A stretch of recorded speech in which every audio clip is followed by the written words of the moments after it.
എൻ്റെ പേര് രാജേഷ്. ഓണം പ്രമാണിച്ച് എല്ലാവരും നാട്ടിലേക്ക് പോകാൻ ലീവിന് കൊടുക്കുന്നത് കണ്ടപ്പോൾ ഞാനും ആലോചിച്ചു, ലീവിന് പോകണോ, നാട്ടിലോട്ട് പോകണോ എന്ന്. ഇനി വെറും ഒരാഴ്ച മാത്രമേ ഉള്ളൂ ഓണത്തിന്. ലോകമൊട്ടാകെ മലയാളികൾ ആഘോഷങ്ങൾ തുടങ്ങി. എല്ലായിടത്തും പോസ്റ്റുകളും വീഡിയോകളും നിറഞ്ഞു തുടങ്ങി. കുറേ ചിന്തകൾക്ക് ശേഷം ഞാനും നാട്ടിലോട്ട് പോകാൻ തീരുമാനിച്ചു. അങ്ങനെ 5 ദിവസത്തെ ലീവിന് എഴുതിക്കൊടുത്ത് ഞാൻ കമ്പനിയിൽ നിന്നും ഇറങ്ങി. എൻജിനീയറിംഗ് കഴിഞ്ഞ് നാട്ടിൽ ജോലിയില്ലാതെ കുറേ നടന്നു. പിന്നെ വീട്ടിൽ നിൽക്കാൻ പറ്റാതായപ്പോൾ പരിചയത്തിലുള്ള ഒരു അങ്കിൾ വഴിയാണ് മംഗലാപുരത്ത് ഈ കൺസ്ട്രക്ഷൻ പാർട്സ് മേക്കിംഗ് കമ്പനിയിൽ ജോലിക്ക് കയറിയത്. എൻജിനീയർ ആയിട്ടൊന്നുമല്ല, പ്രൊഡക്ഷൻ സെക്ഷനിലെ വെറും തൊഴിലാളി. മാസം 20,000 രൂപ കിട്ടും. താമസം, ഫുഡൊക്കെ ഉണ്ട്. വീട്ടിലേക്ക് അയച്ചിട്ട് മിച്ചമുള്ളത് സേവ് ചെയ്യുന്നു. വീട്ടിലെ സ്ഥിതി ഭയങ്കര കഷ്ടമാണ്. അച്ഛൻ ചെറുപ്പത്തിലെ മരിച്ചുപോയി. ഒരു ടെക്സ്റ്റൈൽ ഷോപ്പിൽ ജോലിക്ക് പോയാണ് അമ്മ എന്നെയും അനിയത്തിയെയും വളർത്തിയത്. അനിയത്തി ഇപ്പോൾ +2 പഠിക്കുന്നു. പേര് രമ്യ. എനിക്ക് പ്രായം 29 കല്യാണമൊന്നും നോക്കാൻ പറ്റിയ അവസ്ഥയിലല്ലാത്തതുകൊണ്ട് ആ വഴിക്ക് ചിന്തിച്ചിട്ടില്ല. കാര്യമായി സ്വത്തോ സ്ഥലമോ ഒന്നും ഇല്ലാത്തതുകൊണ്ട് ജോലി ചെയ്ത് ജീവിച്ചേ പറ്റൂ. പറ്റിയാൽ അനിയത്തിയെങ്കിലും നല്ല നിലയിലെത്തിക്കണം. എനിക്ക് കല്യാണം നോക്കുന്നില്ലെങ്കിലും പെണ്ണുങ്ങളെ വായി നോക്കലും പിന്നെ തുണ്ട് കാണലും പരിപാടിയുമൊക്കെ മുറയ്ക്ക് നടക്കുന്നുണ്ട്. ഒപ്പം ജോലി ചെയ്യുന്ന മറ്റേ പരിപാടികൾക്ക് കൂടുതലായി പോകുന്ന എൻ്റെ കൂട്ടുകാരനായ മനു വഴി 2-3 വട്ടം സുഖം തേടി പോയിട്ടുണ്ട്. മംഗലാപുരം അതിന് ബെസ്റ്റാണല്ലോ, ആരും അറിയില്ല. നല്ല നല്ല സാധനങ്ങളെ കുറഞ്ഞ കാശിന് അവൻ സെറ്റാക്കിയും തന്നിരുന്നു. അങ്ങനെയൊക്കെ ജീവിതം മുന്നോട്ട് പോയി. പിന്നെ ഓണം അടുക്കാറായി. നാട്ടിലേക്ക് ഞാൻ വണ്ടി കയറി. നാടിനെ പറ്റി പറഞ്ഞില്ലല്ലോ. ഇടുക്കി കട്ടപ്പനയിലാണ് ഞങ്ങളുടെ വീട്.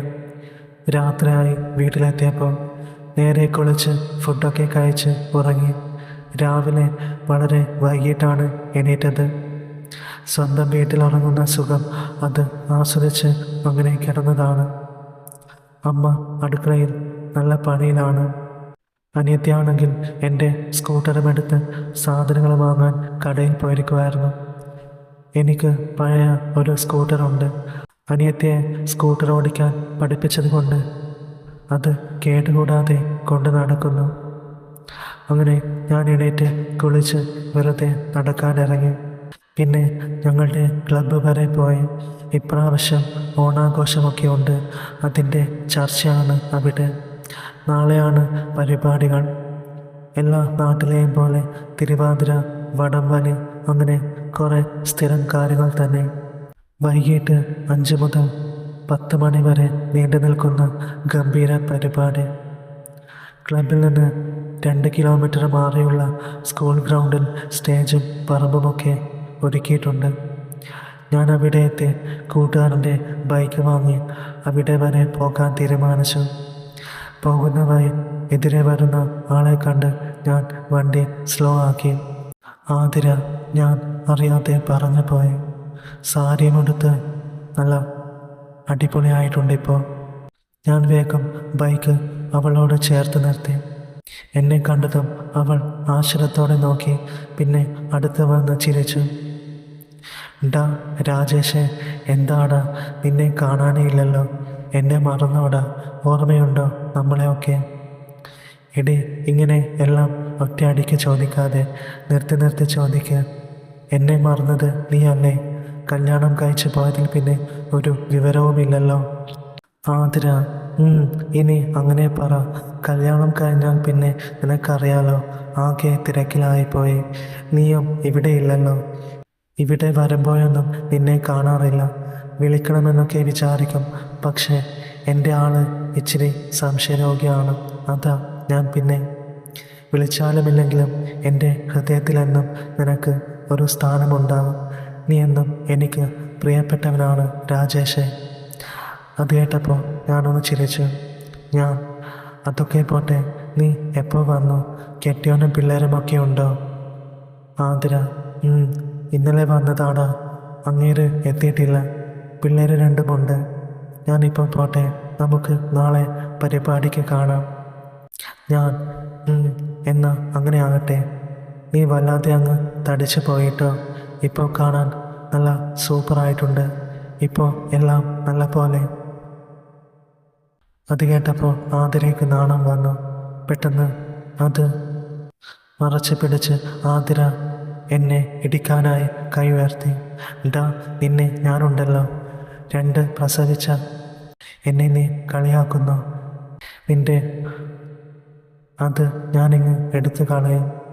അതും പറഞ്ഞ് ആതിര എൻ്റെ ഷർട്ട് പിടിച്ച് വലിച്ച് കണ്ണിലേക്ക് നോക്കി.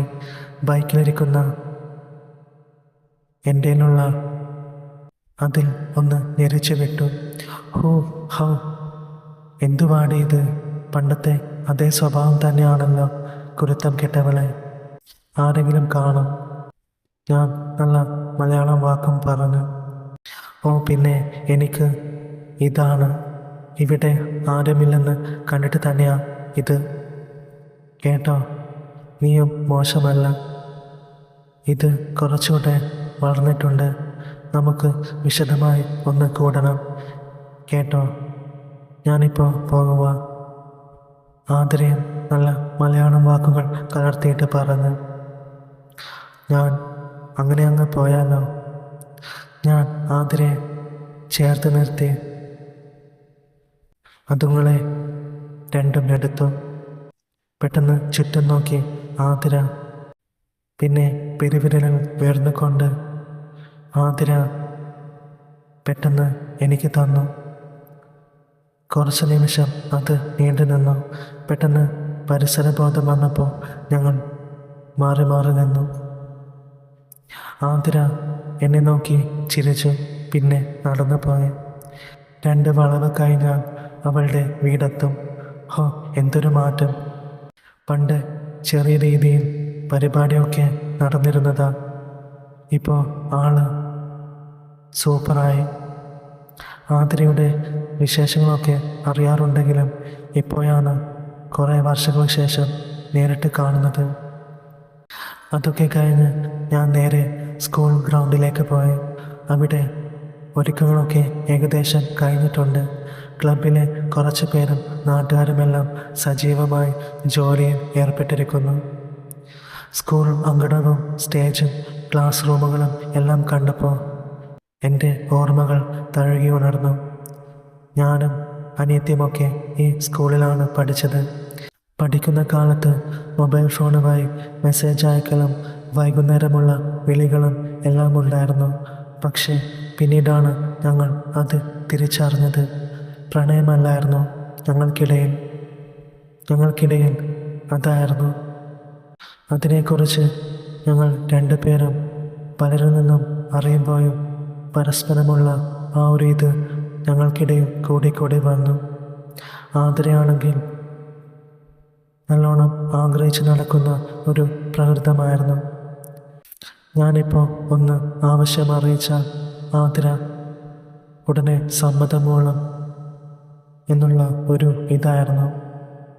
പിന്നീട് ആതിര ഡിഗ്രിക്ക് ചേർന്ന ടൈം, അവളെ കാണാൻ ഞാൻ ഒരു ദിവസം കോളേജിൽ പോയി. അവിടെ വാഗമരത്തിൻ്റെ തണലിൽ പടികൾ കെട്ടിയിടത്ത് അവൾ ഇരിപ്പുണ്ടായിരുന്നു. കോളേജ് വിട്ട് ഭൂരിഭാഗം പേരും പോയിരുന്നു. കമിതാക്കളെ മാത്രം അങ്ങിങ്ങായി കാണാം. ഗ്രൗണ്ടിൽ കുറച്ച് പേര് ഫുട്ബോളും ബാസ്കറ്റ്ബോളും കളിക്കുന്നു. അവളുടെ അടുത്ത് ചെന്നിരുന്നു. തോളിലൂടെ കൈയിട്ടിരുന്നു. എൻ്റെ നെഞ്ചിലേക്ക് ആതിര ചാരിയിരുന്നു.